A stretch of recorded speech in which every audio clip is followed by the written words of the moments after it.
Hi everyone, WhatsApp, क्या हाल चाल आप सभी के। This is your English educator Nikita Singh and आज की इस वीडियो के अंदर हम क्लास 12th का इंग्लिश का ऑफिशियल सैंपल पेपर आपके साथ डिस्कस करने वाले हैं।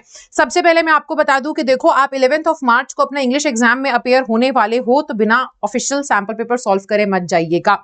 सबसे ज्यादा इंपॉर्टेंट आपके लिए हो जाती हैं तीन चीजें। सबसे पहली चीज है बेटा, आप पीवाईक्यू जरूर जरूर जरूर से सॉल्व करके जाएं। कितने साल के पीवाईक्यू करने चाहिए? एटलीस्ट, कम से कम, मैक्सिमम 10 साल उठा लो, अभी टाइम नहीं है तो कम से कम 5 साल के पीवाईक्यू जरूर करके जाओ और सैंपल पेपर जरूर से सॉल्व करना। सैंपल पेपर के क्वेश्चंस भी हमने देखा है एग्जाम में आ जाते हैं, तो रिस्क नहीं लेना है। एक बार ऑफिशियल सैंपल पेपर पे नजर जरूर मार ले।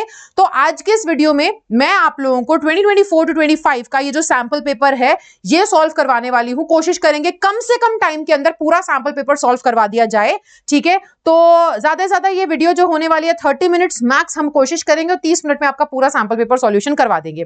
इस वीडियो को जरूर देखिएगा। अगली क्लास आपको कौन से टॉपिक पे चाहिए जरूर मुझे बताइएगा। मैं मोस्ट इंपॉर्टेंट क्वेश्चंस की क्लास, मोस्ट इंपॉर्टेंट चैप्टर्स कौन से हैं जो पढ़ के जाने चाहिए वो भी आपके साथ डिस्कस कर लूंगी और साथ ही साथ हर एक चैप्टर का 15 मिनट्स का एक इंग्लिश स्कोर बूस्टर सीरीज भी चैनल पर आ जाएगा जिसमें थीम, कैरेक्टर स्केच और समरी डिस्कस की जाएगी, वो भी जरूर देखिएगा। चलिए तो आज की इस वीडियो को करते हैं स्टार्ट। ये है आपका ऑफिशियल सैंपल पेपर बच्चों, ठीक है। अब अगर हम यहां पर देखें तो आप एक बार नजर डालिए तो यहां पर क्या, आई होप ये विजिबल है, अगर नहीं है तो हम इसको थोड़ा सा और जूम कर देते हैं, ठीक है। सो ये आपका सैंपल पेपर है जिसमें सबसे पहले सेक्शन ए आता है आपका रीडिंग का सेक्शन। सेक्शन बी में क्रिएटिव राइटिंग स्किल। आप लोग अब क्या बोला जाए, लकी बोला जाए या फिर आपका ये बैड लक होगा कि भाई आप लोगों के पास ग्रामर सेक्शन नहीं है, ठीक है। हालांकि ग्रामर सेक्शन बहुत ही ज्यादा स्कोरिंग होता है, बट चलो, अगर जो बच्चा अभी तैयारी कर रहा है अपने इंग्लिश एग्जाम की, उसने पूरे साल भर नहीं टच किया था इंग्लिश को, तो ग्रामर नहीं है ये अच्छी बात है, क्योंकि ग्रामर के लिए कॉन्सेप्ट्स क्लियर होने बहुत जरूरी है। तो आपके लिए सिर्फ और सिर्फ क्रिएटिव राइटिंग स्किल है और साथ ही साथ लिटरेचर है। तो बेसिकली बच्चों, अगर हम यहां से देखें ना, तो ये जो क्लास 12th का इंग्लिश का पेपर होता है, यहाँ पे थोड़ा सा समझना इसमें क्या चाहिए। इसमें आपकी राइटिंग स्किल्स बहुत मैटर करती हैं। राइटिंग स्किल्स कैसे मैटर करती हैं? क्योंकि देखो भाई, यहां पर आपके राइटिंग सेक्शन के अंदर भी आपका फॉर्मेट और किस तरीके से आप प्रेजेंट कर रहे हो अपने राइटिंग सेक्शन में अपने आइडिया को, ठीक है, वो बहुत इंपॉर्टेंट हो जाता है। फिर लिटरेचर में जब आपके क्वेश्चन आंसर्स आते हैं वहां पे भी आपकी राइटिंग स्किल देखने को मिलती है, रीडिंग सेक्शन के अंदर भी। तो राइटिंग स्किल का है ये पेपर पूरा का पूरा। ये देख रहे हैं कि भाई आपका कॉम्प्रिहेंशन की पावर कितनी अच्छी है, कितने अच्छे से तुम इंग्लिश समझ पा रहे हो और लिख कितने अच्छे से सकते हो, प्रेजेंट कितना अच्छा कर सकते हो। ये आपका पूरा पूरा सैंपल पेपर और आपका सिलेबस रहेगा, ठीक है। अब सबसे पहले ना राइटिंग सेक्शन से, सॉरी राइटिंग कह रही हूं मैं, रीडिंग सेक्शन से हम लोग स्टार्ट नहीं करेंगे। रीडिंग सेक्शन हम लास्ट में टच करते हैं। हम आते हैं सबसे पहले किस पर? हम सबसे पहले आ जाते हैं section number B, writing section के ऊपर। अगर बच्चों यहाँ पे राइटिंग सेक्शन के बारे में ध्यान दिया जाए तो आप लोगों को पता है आपका सिलेबस क्या है ना, उसके हिसाब से हम एक बार देख लेते हैं। अब यहाँ पर बोल रहे हैं कि attempt any one of the two, A और बी। 50 शब्दों में बोला गया लिखने के लिए। इसके जो मार्क्स अगर हम देखें तो कितने मार्क्स कैरी करता है ये आपका क्वेश्चन? ये करता है 4 नंबर कैरी। अब आपसे बोल रहे हैं या तो ये वाला क्वेश्चन करो या फिर ये वाला क्वेश्चन करो, ठीक है। पहला क्वेश्चन है, your school is planning to conduct an inter class seminar on the topic the importance of mental health to create awareness in adolescents, ठीक है। as the head of the organizing committee write a notice। अब आपको notice लिखने को बोल दिया गया है, to inform all students about the seminar, ठीक है। आपको उसको एक बॉक्स में लिखना है, यहाँ पे अपने आप मेंशन किया गया है। बहुत से बच्चों को कंफ्यूजन रहता है, मैम नोटिस बॉक्स में आता है नहीं आता है। लिखा है बेटा क्वेश्चन पेपर में कि आपको बॉक्स में लिखना है। नोटिस ना लोगों का ध्यान खींचने के लिए होता है, सूचना में जारी, है ना। तो सूचना में जारी, लोगों के जनहित में जारी, सॉरी, सूचना पत्र। तो एक बॉक्स में ही बनता है वो, ताकि लोगों का टेंशन हम वहां पे ग्रैब कर सके, राइट। तो आप यहाँ पे देख रहे हो, आपको एक इन्फॉर्मेशन देनी है बच्चों को, एक नोटिस लिखना पड़ेगा सेमिनार के बारे में और आपको वहां पे सेमिनार्स के लिए रजिस्ट्रेशन चाहिए। दूसरा जो क्वेश्चन है आपके सामने, दोबारा से अगर हम यहाँ पर देखें तो क्या बोला गया है, आपको दोबारा से एक नोटिस लिखने को दिया गया है। अब या तो आप नोटिस लिख दो इसके ऊपर, मेंटल हेल्थ अवेयरनेस के ऊपर, या फिर नोटिस लिख दो कि your school is organising an inter house webinar on enhancing coding skills as the president of the computer club. के आप प्रेसिडेंट हो, आपको एक नोटिस लिखना है सभी हाउस मेंबर्स को, ठीक है, और उनको वेबिनार के बारे में बताना है और उनको बताना है कि भाई कैसे नंबर ऑफ रजिस्ट्रेशंस आप ले रहे हो, यानी कि कितने बच्चे रजिस्टर कर सकते हैं, ठीक है। कोडिंग स्किल्स के ऊपर ये वेबिनार होने वाला है जहां पे बच्चों को गाइड किया जाएगा। तो अब यहां पर दोनों में से अगर हम देखें तो देखो, सबसे पहले आपका नोटिस लिखा कैसे जाएगा। अब जाहिर सी बात है, आप जानते हो बेटा, यहां पर मैं आपको बता देती हूँ। नोटिस जो है सबसे पहली चीज के वो आ जाता है एक बॉक्स के अंदर। आपको एक छोटा सा बॉक्स बनाना है, वहां पे आपका नोटिस आएगा। इसका आपको 1 मार्क मिलने वाला है। 1 मार्क फॉर फॉर्मेट एंड साथ ही साथ अगर बॉक्स में नहीं लिखा तो नंबर कट रहा है तुम्हारा। एंड बॉक्स भी आपको बनाना पड़ेगा, इसके आपको फ्री के 1 मार्क्स मिल रहे हैं। 4 नंबर का नोटिस है, 1 नंबर तुम्हारा मुफ्त का। दूसरी चीज बेटा, यहां पे ना ज्यादा लिखा नहीं जाता नोटिस में, नोटिस बहुत प्रिसाइज होता है, कट टू कट चीजें लिखी जाती है यहाँ पर, तो आपको यहाँ पे बिल्कुल भी टेंशन लेने की जरूरत नहीं है। नोटिस बहुत इजी है, चैनल के ऊपर ऑलरेडी कुछ वीडियोस हैं जहां पे मैंने बता देना है आपको कि नोटिस कैसे लिखा जाता है, तो आप टेंशन ना लें। आप एक बार यहाँ पे मार्किंग स्कीम पर आए, मार्किंग स्कीम चेकआउट करना ना इंपॉर्टेंट हो जाता है, क्योंकि यहां से हमें पता चलता है कि भाई हमारा कहां हमें मार्क्स मिलेंगे, कहां हमारे नंबर जाएंगे। देखो अब यहां पे क्या बोल रहे हैं, फॉर्मेट का आपको यहाँ पे और थोड़ा सा जूम करो, फॉर्मेट का 1 मार्क है, ठीक है, कंटेंट के 2 नंबर हैं और स्पेलिंग एंड ग्रामर के 1 मार्क्स हैं। नोटिस सबसे आसान चीज है, क्योंकि यहां पर देखो सबसे पहले इंपॉर्टेंट चीज, ज्यादा कुछ लिखना नहीं है, 50 शब्द लिखने हैं भाई। 50 शब्द तुम्हें पता है 3 से 4 लाइनों में आ जाते हैं, तुम्हें मात्र 3 से 4 लाइनें लिखनी होंगी। उसके अंदर बेटा ग्रामर भी इतनी ज्यादा मिस्टेक नहीं होती है बच्चों की, क्योंकि हम प्रॉपर तरीके से इतना कुछ भारी भरकम लिखते नहीं है, नोटिस बहुत सिंपल सी लैंग्वेज में लिखा जाता है, फॉर्मल टोन होती है पर सिंपल लैंग्वेज में लिखा जाता है, तो ग्रामर की मिस्टेक्स बहुत ही मतलब आप कह सकते हो ना के बराबर हो जाएंगी, ठीक है, और स्पेलिंग मिस्टेक्स भी यहां पर नहीं होती है। तो बच्चों आपके नंबर जो है ना ये कटेंगे नहीं, ये इजीली आपको नंबर मिल जाएंगे। और ये साथ ही साथ फॉर्मेट का ये जो 1 मार्क है ये फ्री का है। कंटेंट, अब 2 नंबर जो कंटेंट के भाई 4 लाइनें तुमको लिखनी होंगी, ठीक है, अब वो 4 लाइनें में आराम से आप 4 लाइनों के अंदर वो 2 नंबर भी पक्के कर सकते हो। इसके लिए एक अलग से वीडियो मैं डालूंगी चैनल के ऊपर, जिसमें मैं आपको बताऊंगी फिक्स लाइंस। नोटिस की फिक्स लाइंस क्या होती हैं, कि आपको अगर नोटिस स्टार्ट करना है तो ऐसे स्टार्ट करेंगे, ऐसे एंड करेंगे, बीच की एक लाइन तुम्हें अपने हिसाब से ऑन द टॉपिक जो भी है उसके अकॉर्डिंगली लिखनी होगी, ठीक है। तो notice is very easy, but एक बार यहाँ पे ध्यान में आप रखेंगे कि किस तरीके से आप लोगों से नोटिस जो है उसके मार्क्स डिवाइडेड रहते हैं। अगला अगर हम देखें यहाँ पर तो क्या आ रहा है, यहाँ पर बोल रहे हैं कि आप ना ए और बी में से कोई सा भी एक आप क्वेश्चन करेंगे, 50 शब्दों का है, फिर से बेटा 4 नंबर का है। ड्राफ्ट एंड इन्विटेशन, अब आपको इन्विटेशन बनाना है, इन्विटेशन लिखना है, नॉट मोर देन 50 वर्ड्स, दोबारा से 50 शब्दों के अंदर, फ्रॉम वानी गोपालन, chief project officer of an NGO. आप एनजीओ से वानी गोपालन हो, चीफ प्रोजेक्ट ऑफिसर हो आप, ठीक है, for the launch of each one teach one programme. अब ये ईच वन टीच वन जो प्रोग्राम है इसका लॉन्च हो रहा है, ठीक है, address to school principals and coordinators.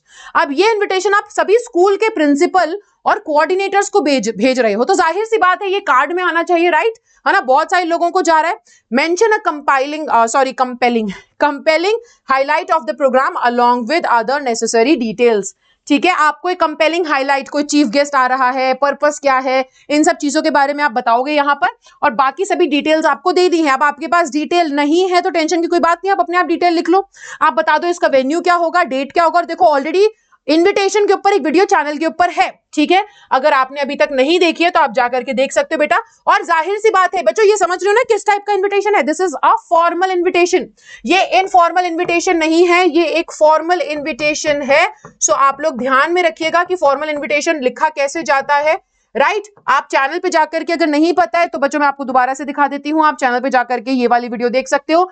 Invitation and reply already 1.3000 students ने देखा है एंड बहुत डिटेल में बताई है, और इस वीडियो के अंदर मैंने फिक्स लाइंस बताई हैं कि अगर आप इन्विटेशन कार्ड में लिख रहे हो तो भी क्या फिक्स लाइन होगी, और क्या इसकी एंडिंग लाइन होगी, और अगर आप लेटर लिख रहे हो तो भी फिक्स लाइंस बता दी गई हैं। उन्हीं लाइनों को याद करके जाना है आपको, सिर्फ डेट, वेन्यू, टाइम ऐड करना होगा। तो ये 4 नंबर एकदम फ्री के हैं, कहीं पे तुम्हारे नंबर नहीं कटेंगे। मैंने प्रॉपर, मैं आपको एक बार दिखा भी देती हूँ बच्चों, मैंने इसके अंदर प्रॉपर ना डिटेल में बता दिया कि यही आप लिख करके यही आप याद करके जाएंगे। फॉर एग्जाम्पल दिस, यही आपको याद करना है, और सिर्फ स्कूल का नाम या ऑर्गेनाइजेशन का नाम, डेट वगैरह आपको डालनी है, एग्जैक्ट पूरा सेम टू सेम होना चाहिए, तो ये भी इजी हो जाएगा, ठीक है, not that big of a deal.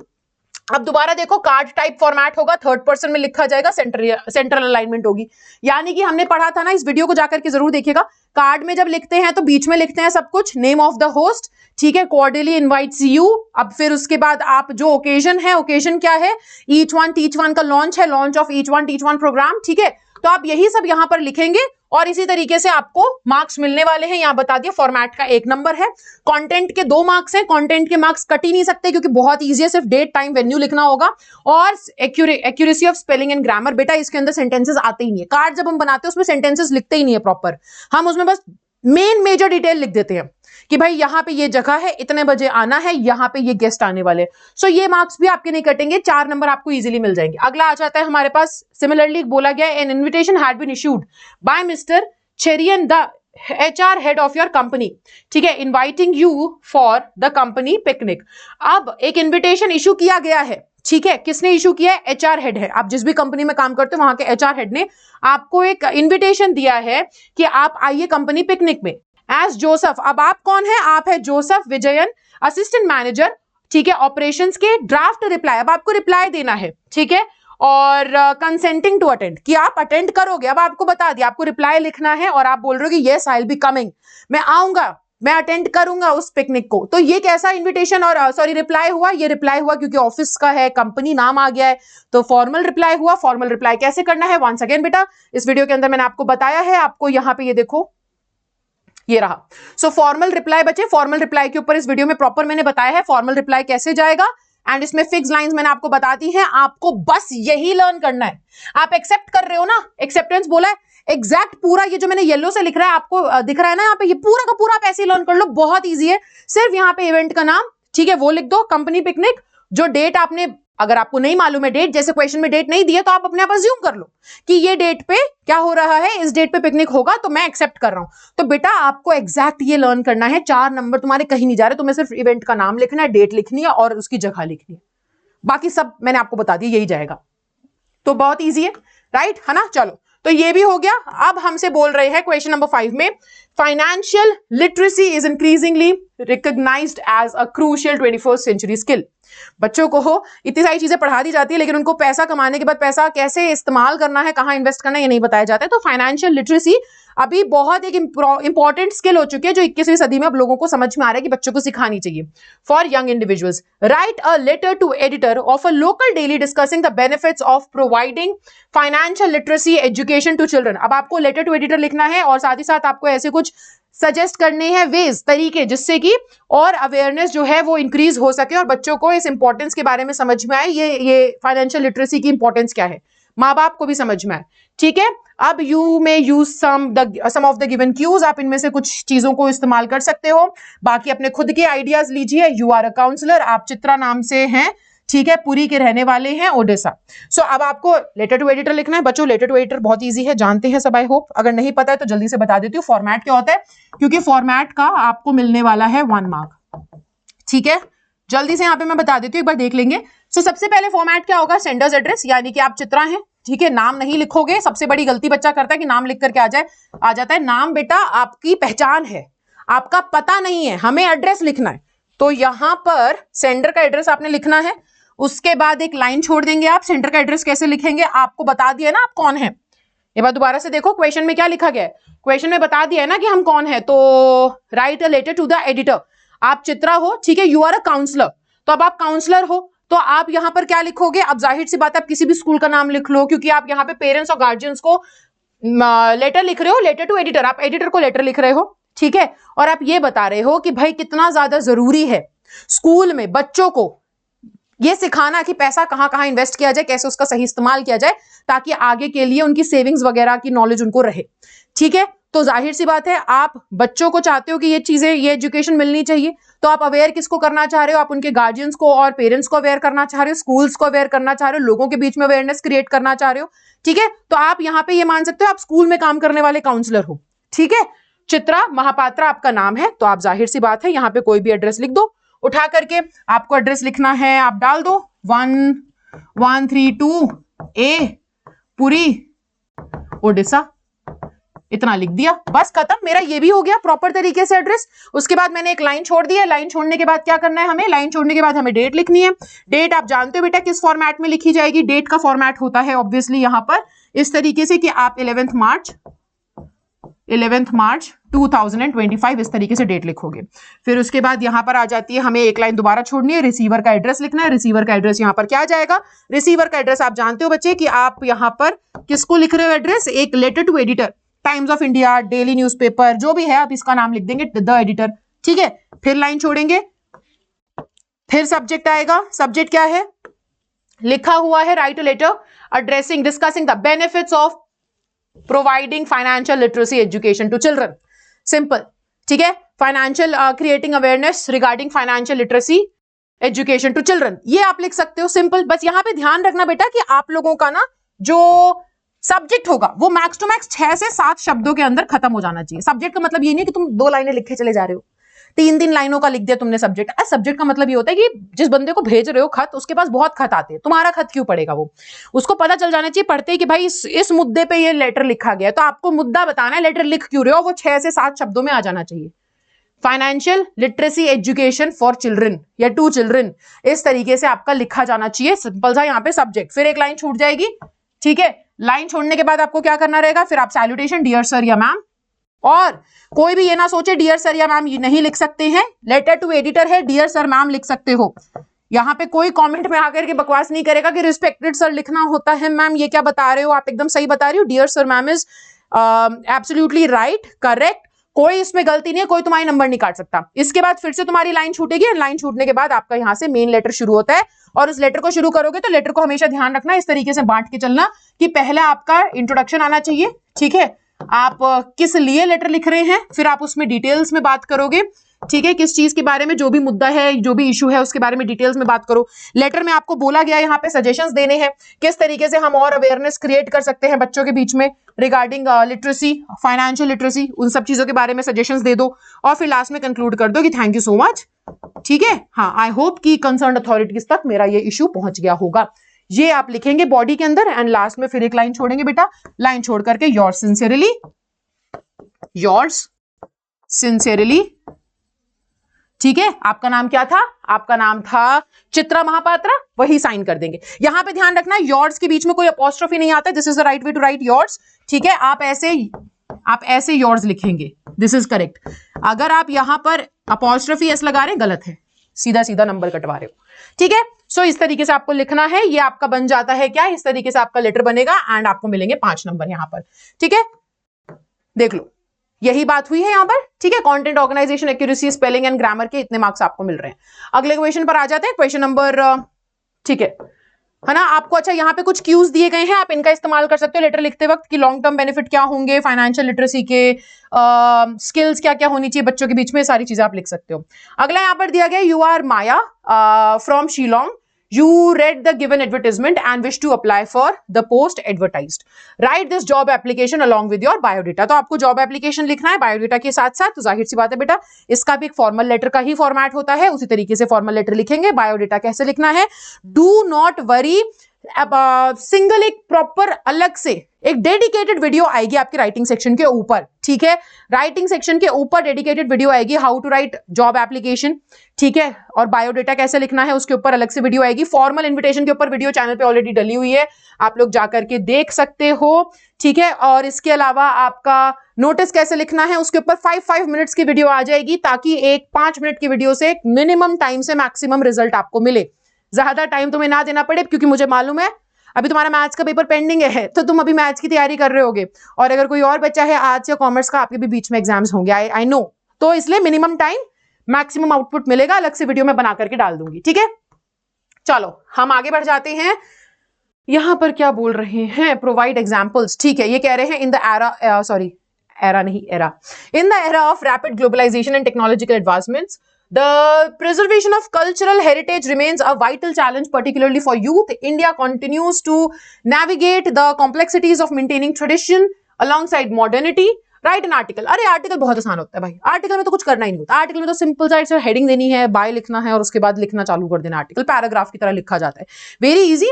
But surely I tell you कि यहाँ पे कैसे आप इसमें आर्टिकल में भी बहुत प्रो हो सकते हो, ताकि आपके मार्क्स ना कटें, ठीक है। And 5 most important topics for article, वो भी मुझे मालूम है, तो वो भी मैं आपको ना एक वीडियो में बता दूंगी। आई एम सो सॉरी, अभी आप बोल रहे हो मैम सब कुछ तो वीडियो में बताने वाले हो, फिर अभी क्या। देखो अभी ऑब्वियसली मैंने आपको बोला कि पूरा सैंपल पेपर 30 मिनट्स में मैं करवाने वाली हूँ, तो थोड़ा सा अपन को जल्दी जाना पड़ेगा, एंड मैं आपको बता रही हूँ कि आपको किन चीजों का ध्यान रख के चलना है, किन चीजों को आप जाने दे सकते हो, तो वो एक आइडिया मिल जाएगा सैंपल पेपर से आपको। जाहिर सी बात है इनका जो सॉल्यूशंस है वो आप हमारे टेलीग्राम पे भी आ सकते हो, टेलीग्राम चैनल का नाम है इंग्लिश विद निकिता सिंह, उस पर जुड़ जाओ, आपको हर एक जो लेटर वगैरह है पूरे राइटिंग सेक्शन का हैंड रिटन नोट्स मिल जाएंगे, वहां से आप डाउनलोड कर लेना, ठीक है। यहाँ पे मैं आपको बेसिक आइडिया दे रही हूँ कि आप कहां से मार्क्स स्कोर कर सकते हो। ऐसे क्वेश्चंस अगर एग्जाम में आएंगे, जैसे फॉर्मेट से मार्क्स स्कोर कर सकते हो, वो फ्री का एक नंबर होता है तुम्हारा, ठीक है। चलो तो यहाँ पे कुछ इसी तरीके से अब देखो, स्कूल मैगजीन, आप कौन है, you are Heena, student of class 10th D, 10th बोल रही, sorry 12th D, and member of the school magazine, editorial, आपको एक कॉम्प्रिहेंसिव रिपोर्ट लिखनी है, तो इन सब के ऊपर अलग से डेडिकेटेड वीडियो आएगा, ठीक है। चलो अच्छा, यहां पर आ जाते हैं। कीपिंग क्वाइट पोम से कुछ क्वेश्चंस आए हैं, एक्सट्रैक्ट बेस्ड क्वेश्चंस, ठीक है। सो ये 6 नंबर का है। बोल रहे हैं those who prepare green wars, wars with gas, wars with fire, victory with no survivors, would put on clean clothes and walk about with their brothers in the shed doing nothing. पिछले साल भी ये question आया था। Mother, my mother eight 66, बहुत important pome है। Tiger Jennifer, वो वाली है ना, जेनिफर आंट्स टाइगर्स वाली पोम बहुत इंपॉर्टेंट है। तो ये कुछ इंपॉर्टेंट पोम्स हैं, इनको जरूर आप ध्यान में रखेंगे। यहां से क्वेश्चन आते हैं, हर साल आते हैं, ठीक है। तो एक उनमें से एक पोम ये भी हो गई, कीपिंग क्वाइट। आप बोल रहे हैं what is common outcome of all the Wars describe. Common outcome क्या है कि भाई देखो, जीत तो हो जाती है पर कोई सर्वाइवर नहीं बचता, राइट? यही तो बोला गया है ना। तो कॉमन आउटकम क्या है? Gaining victory with no survivor, simple. और देखो ये जो एक्सट्रैक्ट बेस्ड क्वेश्चन होते हैं ना, ये कट टू कट आंसर मांगते हैं। इसमें तुम्हें ज्यादा टाइम नहीं लगेगा, इसमें तुम खटाखट आंसर लिखो जल्दी से और फ्री हो जाओ, क्योंकि वन लाइनर आंसर होते हैं इसके अंदर, ठीक है। Common outcome of all the wars is क्या है कि gaining victory with no survivor, ठीक है। What does the imagery of walking about with their brothers in the shade primarily represent? ये imagery कि तुम अपने भाइयों के साथ साथ चल रहे हो, इससे क्या represent हो रहा है? The readiness of further conflicts, a return to normal activities post conflict, a moment of unity and peaceful reflection, a physical environment of a typical war zone. जाहिर सी बात है, option number C is going to be the right answer, a moment of unity.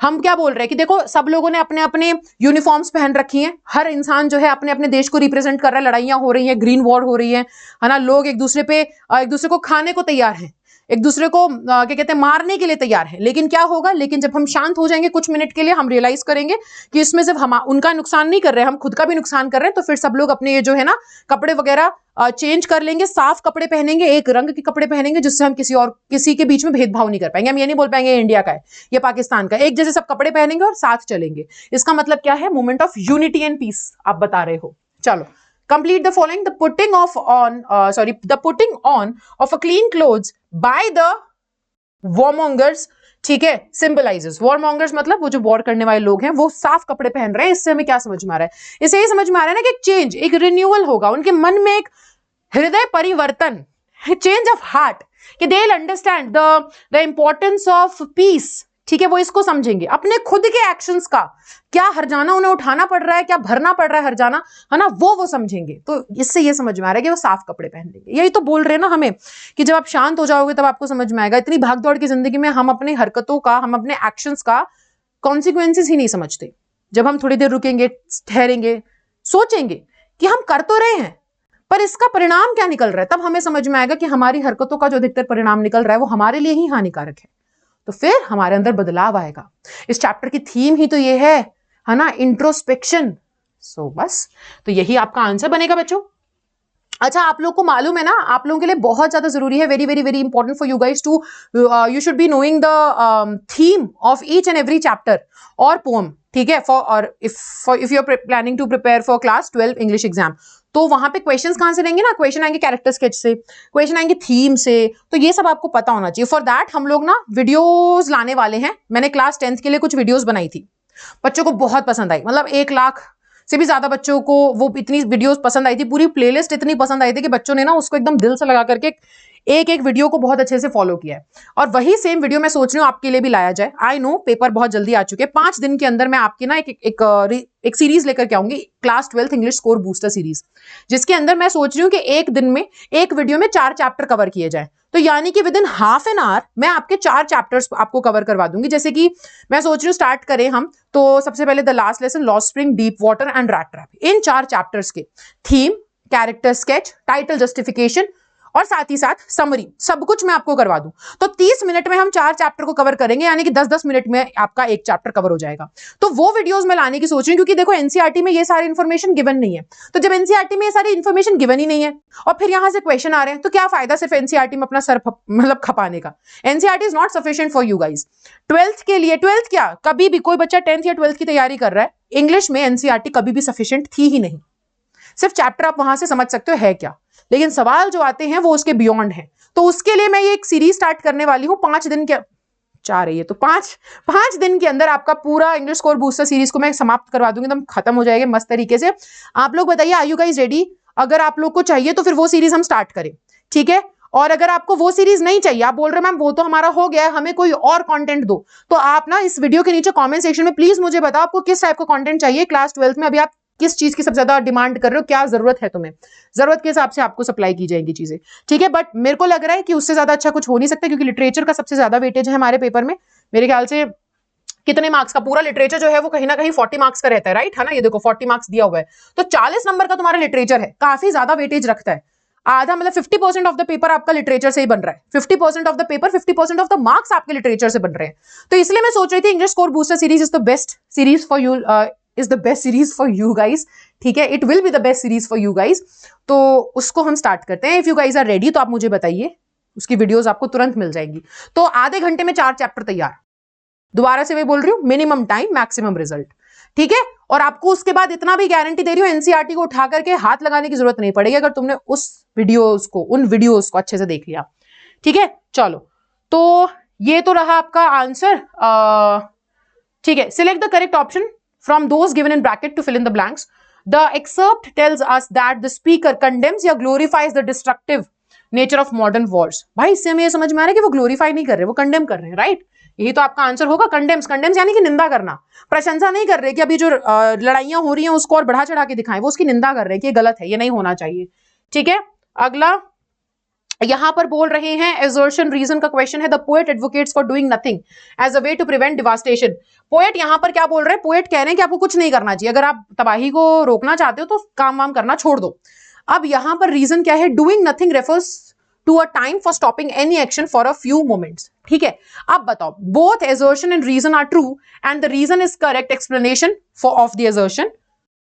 Both assertion and reason are true, but the reason is not the correct explanation of the assertion. Assertion true है, reason false है, assertion false है, reason true है। Answer क्या होगा तो पहले एक बार पढ़ो। पोएट एडवोकेट कर रहे हैं फॉर डूइंग नथिंग, पोएट कह रहे कुछ मत करो, एज अ वे, ये एक तरीका है जिससे आप ना तबाही को रोक सकते हो, ठीक है। यहां पर रीजन क्या है कि डूइंग नथिंग का मतलब क्या है कि आपने जो भी काम है कुछ पलों के लिए उनको रोक देना।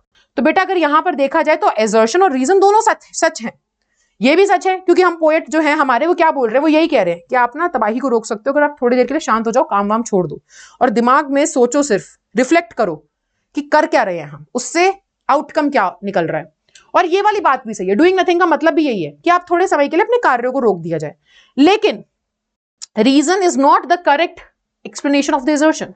रीजन करेक्ट एक्सप्लेनेशन है नहीं है, है ना। ये देखो, बोथ रीजन जो है वो करेक्ट एक्सप्लेनेशन नहीं है, सही एक्सप्लेनेशन नहीं दे रहा है, लेकिन हाँ दोनों बातें सच हैं। How can the message in the excerpt about the outcome of war be applied to promote peace. जाहिर सी बात है, थीम बेस्ड क्वेश्चन है, थीम के ऊपर पूछ रहे हैं कि अगर आप कुछ भी नहीं कर रहे हैं तो उससे पीस कैसे आएगा। तो जाहिर सी बात है, पूरे पोम की थीम ही है, सेंट्रल आइडिया ही ये है कि जब आप थोड़े दिन के लिए बैठेंगे, इंट्रोस्पेक्ट करेंगे, सोचेंगे हमारे इतने सारे कार्यों से हमने अपने लिए ही गड्ढा खोद लिया कहीं ना कहीं। वो वाला एग्जाम्पल याद है ना, आप उसका भी यूज कर सकते हैं कि जब एक नमक, ठीक है, एक इंसान जो मछलियों को पकड़ता है वो समझ रहा है, जब उसे समझ में आएगा कि भाई मेरी हरकतों से सामने मछलियों का कितना, मतलब मैं दूसरों को हर्ट कर रहा हूँ, कहीं ना कहीं सॉल्ट गैदरर को समझ में आएगा कि उसके खुद के हाथ जो हैं वो कितने नुकसान हो रहा है उसका, उसको खुद को कितना चोट पहुंच रही है, तो शायद वो समझ पाएगा कि उसकी हरकतों से वो आसपास की दुनिया को ही नहीं खुद को भी नुकसान पहुंचा रहा है, और वो चीजों को छोड़ देगा, इन चीजों को करना ही खत्म कर देगा जो कहीं ना कहीं दूसरों के लिए भी हानिकारक है और आपके लिए भी, जैसे कि वॉर, है ना। तो इन सब का आप एग्जाम्पल यूज करेंगे और आप थीम को ही यहाँ पे हाईलाइट करेंगे। चलो, while greedy good doers, beneficent prey, beasts of prey swarm over their lives enforcing benefits. The roadside stand, written by, मालूम है, written by Robert Frost, right? That are calculated to soothe them out of their wits, and by teaching them how to sleep, they sleep all day, destroy their sleeping at night the ancient way. Select the phrase that suggests the following: the so-called aids are not offered out of genuine care or consent, but are imposed, controlling and perhaps unwelcome manner. ठीक है, तो अब आप बता रहे कि जो so called ads हैं, ये जो सो कॉल्ड मदद करी जा रही है, ठीक है, ये जेन्युइन कंसर्न, सच में उनको टेंशन है इन गरीबों की, उसकी वजह से ये मदद नहीं करी जा रही है, बल्कि ये क्यों करी जा रही है, बल्कि ये सिर्फ इसलिए करी जा रही है ताकि उनका खुद का कुछ फायदा हो सके। आपको इसके ऊपर क्या करना है, आपको ना एक फ्रेज सिलेक्ट करना है जो ये सेम बात को समझा रहा है।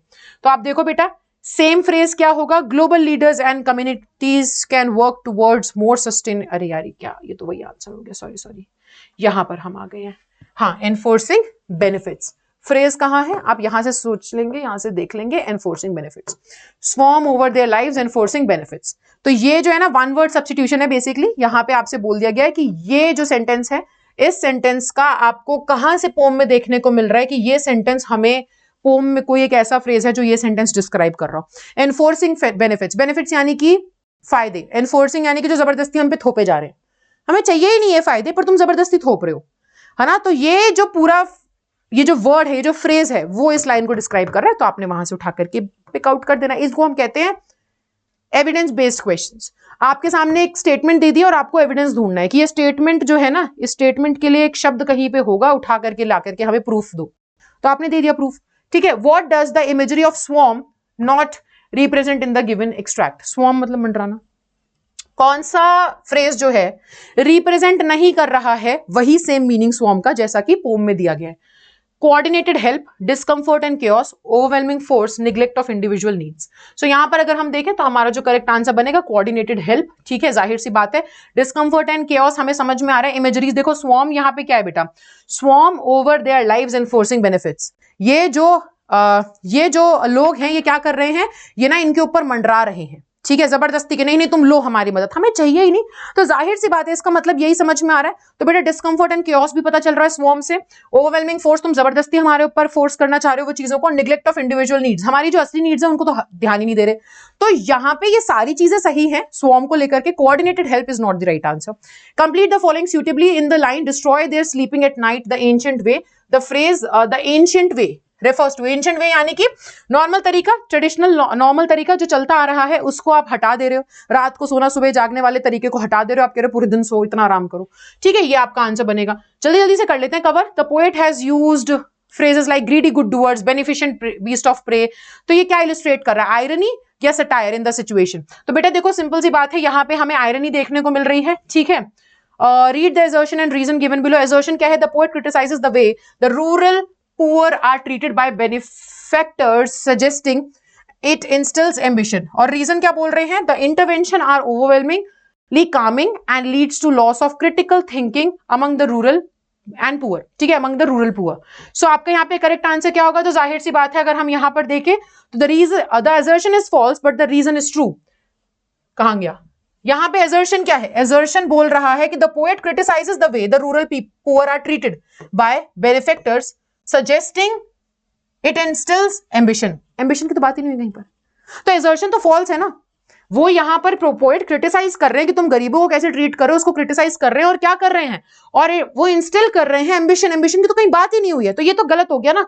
तो जाहिर सी बात है assertion is false but the reason is true। अब अगला जो क्वेश्चन है बेटा, ये journey to the end of the earth से है। ये पूरा पैसेज दिया गया, अगर हम नीचे आकर के पढ़ें तो कह रहे हैं कि सबसे पहला क्वेश्चन है, complete the following passage. The passage suggest that visiting Antarctica offers insight into geological processes and earth's history. कैसे, क्योंकि आप देखो ना वहां पे जो बर्फ जमी हुई है उसके अंदर अगर आप खोद के देखेंगे तो आपको पुराने बहुत सारे फॉसिल्स मिल जाते हैं। So that is going to be the right answer. कहां गया, हाँ, exploring cordilleran folds, granite shield, ये सब आपको मिलेगा जो कि हमें क्या बताता है, जो कि हमें बताता है हमारे अर्थ के इतिहास के बारे में, राइट। उसके बाद how does the author imply the role of geological knowledge in understanding the earth's past and potential future changes, ठीक है। So the author does so by linking geological events to Antarctica's environment. वो बताते हैं कि जितने भी geological event हुए हैं वो कैसे एंटार्क्टिका के एनवायरमेंट से जुड़े हुए हैं। कंडीशन हाईलाइट कर रहे हैं significance of geological processes in shaping the planets history. वो बता रहे हैं कि भाई देखो यहाँ पे जितने भी जियोलॉजिकल अलग अलग चीजें होती चली गई हैं वो कैसे कैसे हमारे पूरे प्लैनेट की हिस्ट्री को इंपैक्ट कर रही है। एंटार्क्टिका बहुत इंपॉर्टेंट जगह है क्योंकि वहां पे जाकर के आप ना पूरी धरती के इतिहास को जान सकते हो, ये बताने की कोशिश कर रहे हैं, ठीक है। Writer says when you think about all that can happen in a million years it can get pretty mind boggling। so यहां पर इस चीज के बारे में बात हो रही है, ठीक है। तो वो कह रहे हैं कि What is most likely impact of the writer? तो सबसे ज्यादा impact क्या था? Feels overwhelmed by the vastness of geological timescales, is uneasy about the rapid pace of geological changes, feels indifferent towards geological phenomena, is surprised by the lack of significant geological events over a million years। So बेटा यहाँ पर जो correct answer है वो है feels overwhelmed। वो देख करके हैरान नहीं हो गई थी अंटार्कटिका को कि इतना बड़ा, इतना विशाल एक जगह और इतनी शांति वहां पर, तो इसलिए वो उस चीज को ही तो वो बोलती है ना कि आई वाज ओवरवेल्म्ड। तो यही आपका आंसर बनेगा यहाँ पर, ठीक है। How might understanding the geological processes mentioned in the passage help scientist in predicting and mitigating future environmental changes particularly in polar regions. तो यहाँ पर बाय प्रोवाइडिंग इनसाइट्स आपको जियोलॉजिकल इवेंट्स के बारे में पता चल रहा है, ठीक है, पोलर रीजन्स के बारे में पता चल रहा है, ठीक है। ये सब आप यहाँ पे आंसर कर सकते हो। अगला memories of childhood cutting my long hair वाला जो है, इस वाले क्वेश्चन को देखें तो ये मेरे ख्याल से लास्ट क्वेश्चन है, राइट है ना। तो complete the following suitably. Zitkala Sa's description of her experience at the boarding school conveys abandonment through her portrayal of. कैसे यहाँ पे हमें दिख रही है अबैंडनमेंट, तो आप बताओगे बेटा हमें यहाँ पे अबैंडनमेंट ऐसे दिख रही है कि कैसे उनको एक जानवर की तरह ट्रीट किया जा रहा था, है ना, जानवर की तरह ट्रीट किया जा रहा था, कोई हेल्प के लिए नहीं आ रहा था। सो आप ये आंसर लिखोगे, list any one emotion that Zitkala Sa experiences as her hair is being cut. क्या इमोशन था? Manipulated and control.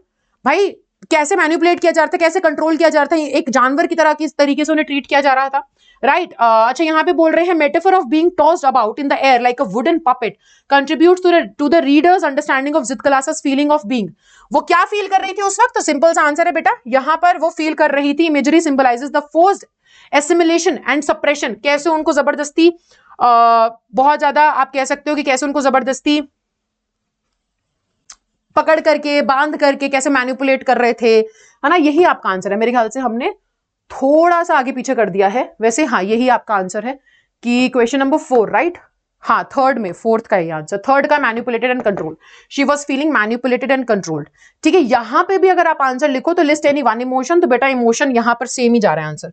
जित कलासा की फीलिंग क्या थी? Manipulated and control. यहां पर भी आप बता सकते हो she was feeling manipulated and controlled, simple. ठीक है, in what way does the imagery of her long hair shingled like a coward's symbolise the erasure of Zitkala Sa's cultural heritage. भाई जाहिर सी बात है, उसके कल्चर में था लंबे लंबे बाल रखना, तुमने उसी को उठा करके काट दिया, तुमने रिस्पेक्ट नहीं करी सामने वाले के कल्चर की। तो यही हमें समझ में आ रहा है ना कि कैसे फोर्स किया जा रहा था, सप्रेस किया जा रहा था उसके इंडिजिनस कल्चर को, वो जहां से आती वहां के कल्चर को कैसे सप्रेस किया जा रहा था। ये हमें समझ में आ रहा है कि उस पर जबरदस्ती थोपे जा रहा था अपना नया कल्चर। ठीक है, अगर हम यहां पर देखें तो फिर ये लास्ट लेसन के बारे में, what was the writers purpose in using metaphor of a thunder clap, कि भाई मेरे लिए तो वो कहता है ना फ्रांस कि उसके लिए एकदम बिजली कड़कने जैसा या बिजली उस पर गिर गई हो, ऐसी खबर थी उसके लिए कि वो दोबारा कभी ये भाषा नहीं पढ़ेगा। तो ये हमें समझ में आ रहा है इंपॉर्टेंस ऑफ एजुकेशन उसे कैसे रियलाइज हुई थी। ठीक है, अगला अगर हम यहां से देखें, the use of exclamatory mark in the first 5 sentences, ये क्या एक्सप्रेस कर रही है? स्पीकर का हिडन या इंटेंस इमोशन। तो जाहिर सी बात है बेटा, यहां से हमें स्पीकर के इंटेंस इमोशंस के बारे में पता चल रहा है। ठीक है, कंप्लीट करने को कह रहे हैं कुछ क्वेश्चंस। सो ठीक है, we have a few questions left, बहुत सारे क्वेश्चंस बचे हमारे पास डिस्कस करने के लिए, राइट। तो बेटा देखो अब क्या कर सकते हैं ना, हम ये चीज कर सकते हैं कि आई नो बहुत सारे क्वेश्चंस बचे हैं, but if you guys want तो I can supply handwritten solution of this sample paper to you guys on our telegram channel. So I know video हमें बहुत छोटा रखना है and I am also running out of time and I know you guys are also running out of time. तो हम क्या कर सकते हैं, हम इस पूरे सैंपल पेपर का जो सॉल्यूशन है वो सॉल्यूशन आप यहां पर जाकर के भी देख सकते हो, जो कि हमारे सीबीएसई ने खुद मार्किंग स्कीम में डिस्कस किया है। So you guys can go and check out the marking scheme also. ठीक है, इसी सॉल्यूशन की। एंड बच्चों अगर आप लोग बोलो तो मैं हैंड रिटन आपके सामने सॉल्यूशन लेकर के आती हूँ और टेलीग्राम पे शेयर कर दूंगी, वरना उस हैंड रिटन सॉल्यूशन का लिंक आपको हमारे कमेंट सेक्शन में मिल जाएगा। बट उसके लिए आपको मुझे कमेंट करके बताना पड़ेगा। आई नीड टू अंडरस्टैंड कि आप लोग को चाहिए क्या, उसी हिसाब से मैं आप लोगों को सप्लाई करूंगी। जबरदस्ती मैं कंटेंट डालते रहूं चैनल पर और बच्चों को उसकी जरूरत ही नहीं है तो कोई फायदा नहीं। मेहनत वहां होंगी जहां पे बच्चों का ज्यादा से ज्यादा फायदा हो सके। इसका अगर आप चाहते हो, दोबारा से बता रही हूँ, सॉल्यूशन का अगर आप सैंपल पेपर का सॉल्यूशन चाहते हो हैंड रिटन नोट्स में, तो मैं आप लोगों को प्रोवाइड करवा दूंगी स्कैन्ड पीडीएफ। प्लीज मुझे कमेंट सेक्शन में बताइए। 200 से ज्यादा भी कमेंट्स आ जाते हैं तो आपके पास यहीं पे डिस्क्रिप्शन में ही लिंक मिल जाएगा आपको फ्री पीडीएफ का। ठीक है, सो मैं आपकी इंग्लिश एजुकेटर मिलूंगी आपसे अगली वीडियो में, जहां पर मैं आप लोगों के लिए, अगर आप लोग बोलते हैं तो आप लोगों के लिए English score booster series for class 12 start कर दूंगी। सो तब तक के लिए आई होप आपको वीडियो अच्छा लगा होगा, कुछ चीजें अच्छे से समझ में आई होंगी। तब तक के लिए bye bye, take care and thank you so much.